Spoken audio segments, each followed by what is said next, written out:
Okay, so next on stage we have Livio Morina, VP of PeeringDB and CEO of Airbeam, and the presentation, What's New on PeeringDB? Go ahead. Thank you. Hello, guys. This previous topic was very specific, so my first question would have been, how many of you have an AES number here? So to understand who is in front of me, not so many. So you know what is an AES number? Yes, more or less. Okay, well, let's start from there. The very technical guys already left, and let's go ahead. And I'm Livio. I'm the CEO of Airbeam, an Italian operator, but I'm serving also PeeringDB as vice president. PeeringDB is an association based in the United States. Our mission is work for the community, share the information for the community to allow the community takes the right decision. So take decisions focused on data, not just on impressions. So PeeringDB is made by the community. So every single member, every single user can fill the data of its own company and help the database to increase the quality. All this information will help other operators that want to use the tool to understand how to develop its own network. PeeringDB is free. You just have to connect to the link, peeringdb.com, and you can use it also without registration. The registration is useful if you want to access, if you have something to share. So you have a data center, you have a network, you have something that can be interesting for the platform. Yeah, I will show you the information that we are hosting, so we'll understand what is interesting. And also the registration is totally free. You just have to register. We will check if you are really the owner of the data center, of the AES number. So don't use the email at gmail.com because it will not be allowed. But once registered, you will have access to the same information plus some additional contacts that are not available for public use, because every company, each company can decide if the contact will be shared or not. We are based in the United States, as I told you. It is a no-profit company, a no-profit association, sorry. How can we run a no-profit association and keep it totally free? Because we have sponsors. So our sponsors are funding us, and they are allowing us to run this project. And the reason behind that is that our sponsors are interested in this platform, because the main focus of PeeringDB is to share the original focus, to share the layer 3 information to let establish the peering session to our users easily. Today, there are companies that without a PeeringDB record will not allow you to establish an interconnection in Exchange, so a peering session in an internet exchange, because it is all automatized based on PeeringDB. For example, Cloudflare without a PeeringDB record will never send a direct session to you, will never send direct traffic to you. The same for Meta. So if you want a direct peer with Meta, it is not enough going in an internet exchange and be on the peering LAN, because without it, you will not get traffic. This is the board of the association. We have 5 more members plus the secretary, and elections are run every year. Sometimes 2, sometimes 3 board members are elected. All the members can cast the vote can participate to PeeringDB to decide who will guide the association. The only requirement is be registered to PeeringDB. So you need to have a data center or a network, something that is in PeeringDB, and register to the mailing list that is the PeeringDB Gov mailing list, where you will get the link to cast your vote. PeeringDB is quite well organized. So we have 4 committees. The most important is the admin committees.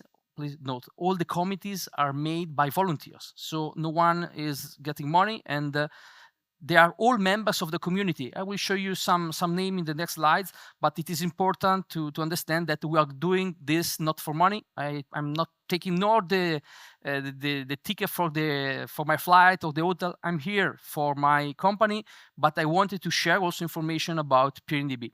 The admin committee is managing the day-by-day operations. So if you open a ticket, the admin committee will receive it and will also answer you, and will try to manage it as soon as possible. That's why we have volunteers from all over the world trying to cover all the time zones and be as fast as possible. Also, the admin committee will check your registration. So once you register, they will go deeper in the request, say, okay, it is a request from this domain. Is this domain the same that we can see in the, for example, in the object on the RIPE database? Okay, it matches. Okay, so it is allowed. You can be the owner of your records on PeeringDB, and you can also vote if you want. These are not all the members of the admin committees, because they are joining every day. So we also have a couple new members after RONOG and EPF last week. Let me go back because I skipped. We also have the operation committee. The operation committee is in charge of managing the platform of PeeringDB and let it run. PeeringDB today is managed with containers, is managed on AWS. The main AWS zone, what is how AWS is called? The main area of the AWS is in the States, but we are managing the transfer between areas. All these things that are the operations that need to be followed and carried up are managed by the operation committee, where there is Job Schneider and Aaron Hughes that are leading this committee. The outreach committee is the one that is doing this stuff. So is doing the presentations, is preparing the slides, is keeping the contacts with the sponsors and so on, because it is important that if we want to provide a service with high-level service, it is important to have high-level quality of the data. That's why we are talking with you about PeeringDB, and we are always available to receive questions. The last, but not least important, is the product committee. We are not just deciding by ourselves what we are going to implement to PeeringDB. Probably you have an idea. You can just log in on our GitHub record and say, but I'd like to see this tool on PeeringDB. So first of all, it is open to all of you. So you don't need to be a registered user. You can be a private customer, a student, anything. You can enter to GitHub and say, I want this function because it looks cool, because it could help. That's good. At some point, other members of the register on GitHub will say, oh, nice idea, thumbs up. Let's say that it is cool. And so we can reach a consensus. With the consensus, the next step is that the product committee will take a look at the request. And the first step is, okay, we have this request, we got the consensus, but what happens if we develop it? Will it break something other in the platform? Yes, no? No, it is cool. We can go ahead. So the product committee is managing the steps to bring from the idea to the execution of the project. The execution is made by an external company that are paid with the funds that we are getting from the sponsors. Just a brief overview of the members of our committees. I don't know if you know some of these members, but they are from all over the world, States, South Africa, and a lot of Europe, Indian, Asian. This is the outreach committee, yes. And this is the product committee. The committees are open. If you want to contribute or you think that you could be interested in, just ask for info, evaluate it, and if you want to join, I think there is no problem. You can join and learn something new or contribute with you can do. We are very glad of your contribution. One of the easiest way to contribute with us is using the beta version. We release one beta every 4 weeks, more or less. Let's say once a month. When we release the beta stays around 1 week. And with using the beta, you can use the new function, the new tools before the others, but you're also helping us to understand if we can can impact in some big issues. Sometimes it happens that we release the beta, no one is saying there are faulty functions, and when we release the official one, the official version that has been released, for example, today, all PeeringDB is broken. So we do the rollback and so on. So if you want to contribute with the beta, we are very happy to get you on board. It is easier. The easier thing that you need to replace www with beta, and you will be in. PeeringDB is open source. Years ago, we worked to check all the packages inside, and we release it under the BSD license, BSD2. And so you can check what we are doing. You can suggest new code, open source. So you can see all the things that we are doing. You can just go to GitHub and see all the details. These are the files, that the objects that we have in our database. I want to point out about the exchanges, facilities, networks from 2023 to 2024. Yes, we have an average plus 10% of increase of objects available in our database. So yes, it is cool that the community is adding new data and keeping them updated.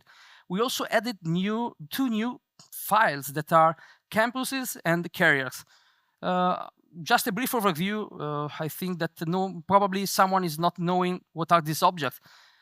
The campuses are data centers, facilities that are sharing the backbone between them, so you can be in one data center or the other data center and connect to each other like you are in the same data center. So with the same cost, without additional cost for the cabling and so on. So they can be considered like one single data center, also if they are geographically in different positions.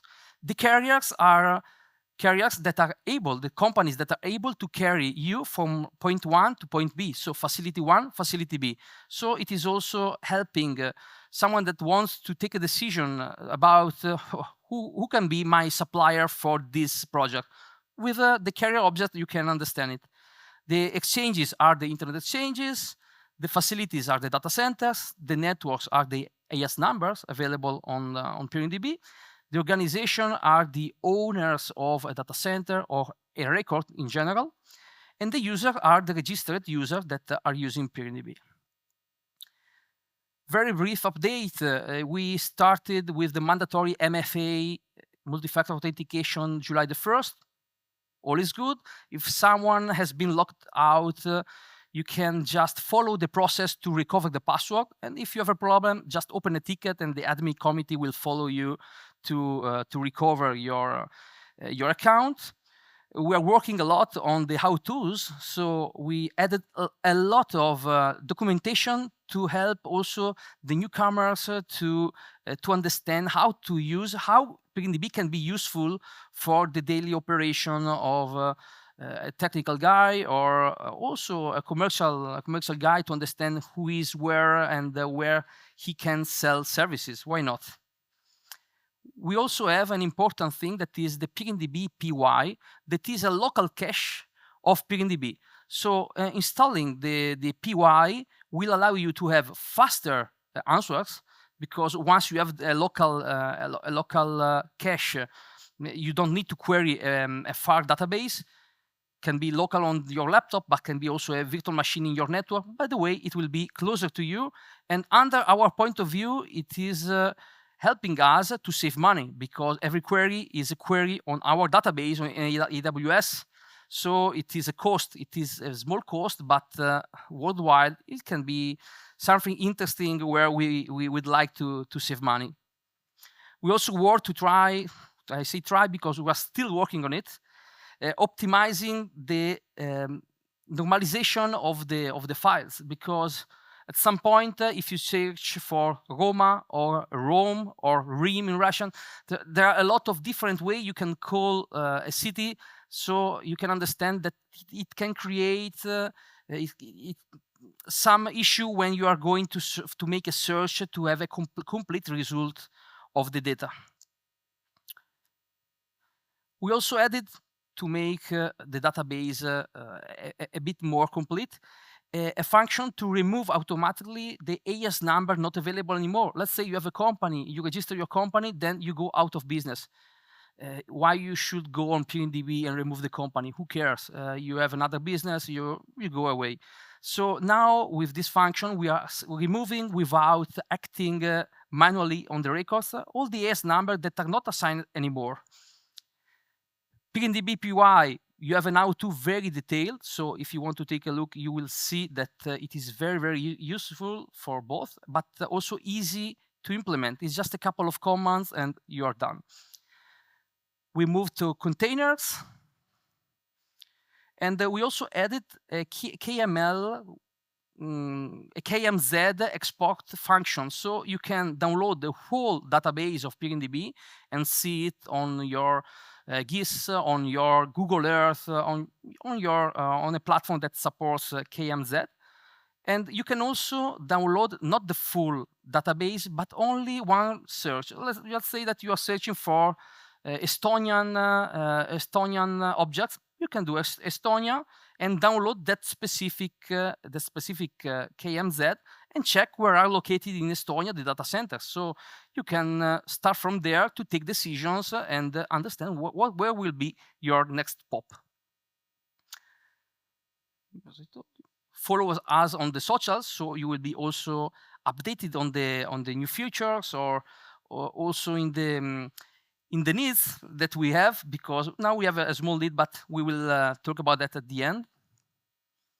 This is one of the, well, let's say probably the last feature we added. This is very, very useful to compare where two AS numbers are located. Let's say that you have your AS number, your network, and you want to interconnect with another AS number, another network. And to know that, you can say, okay, but I don't want to use an exchange. I want to be in the same facility and connect with a PNI.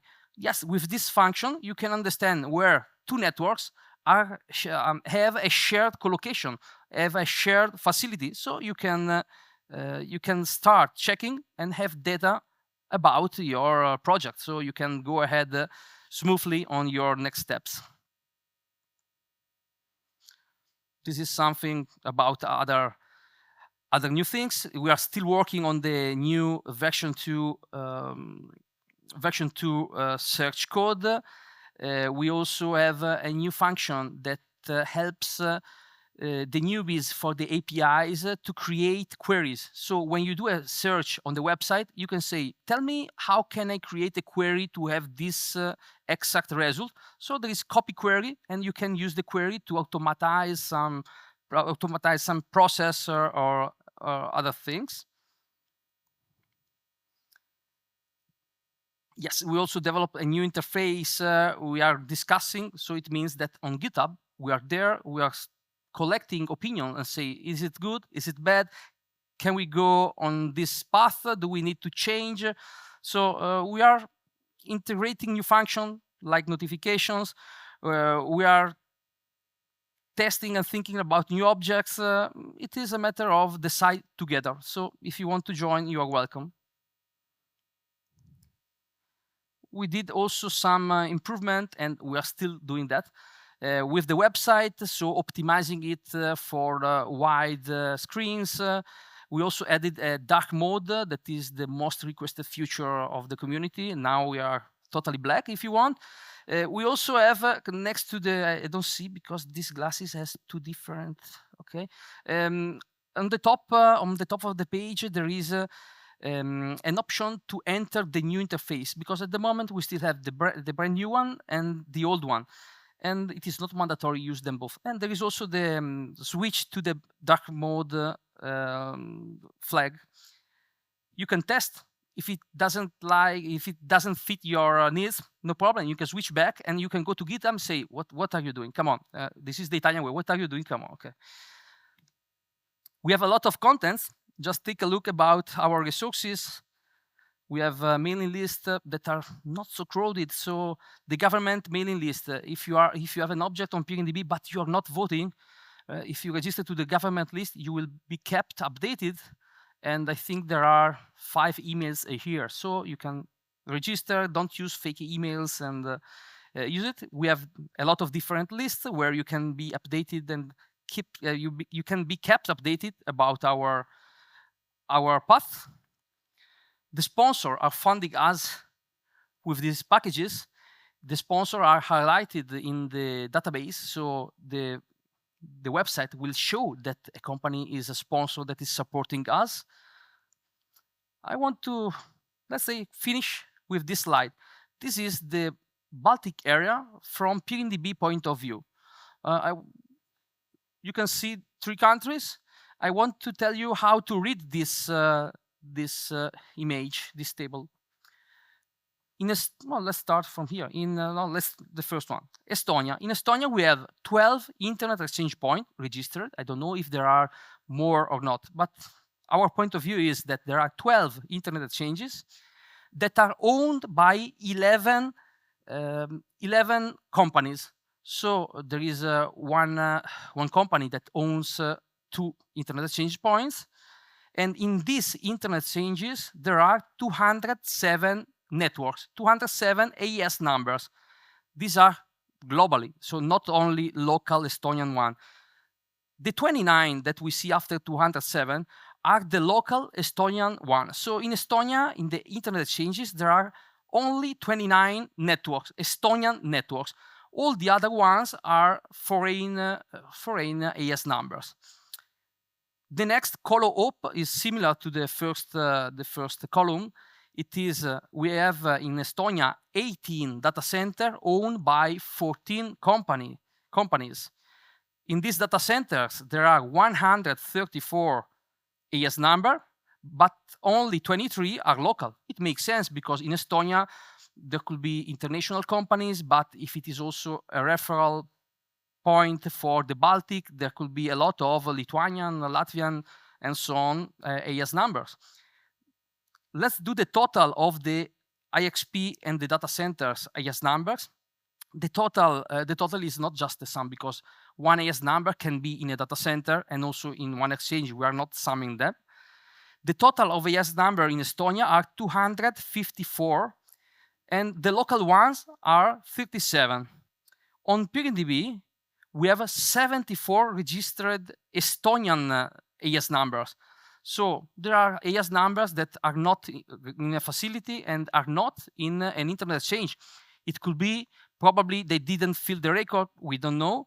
But checking the RIPE and the other area, we see that the Estonian AES number registered are 2,220.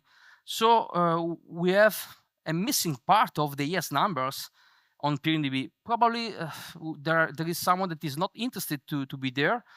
But anyway, from these 220, we have 167 that we can see on the routed on the web. So there is some AES that is not shown on the routing table, and it could be. But what is the point? That if you're not in PeeringDB, as I told you, you cannot have a peer with Meta, you cannot have a peer with Cloudflare. I think that also Google is following the same path. And if you check, these are the sponsors that are following this, are supporting us and are following the vision of the automation. So there is not Livio that is setting up a peering session.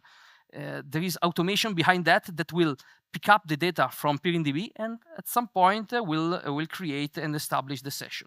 If you want to join as a sponsor, you can ask me anytime. And I think that I recover the agenda because I have 1 minute. Yes, I saw that you were there. That's why. No, thank you for. Yes, I know. I gifted my time to Pavel. That's okay. Well, thank you very much. If you're done. Yes, but let me ask. Any questions? She doesn't want questions. Why? It should be you now wanting the questions. At the coffee machine. Thank you. Thank you.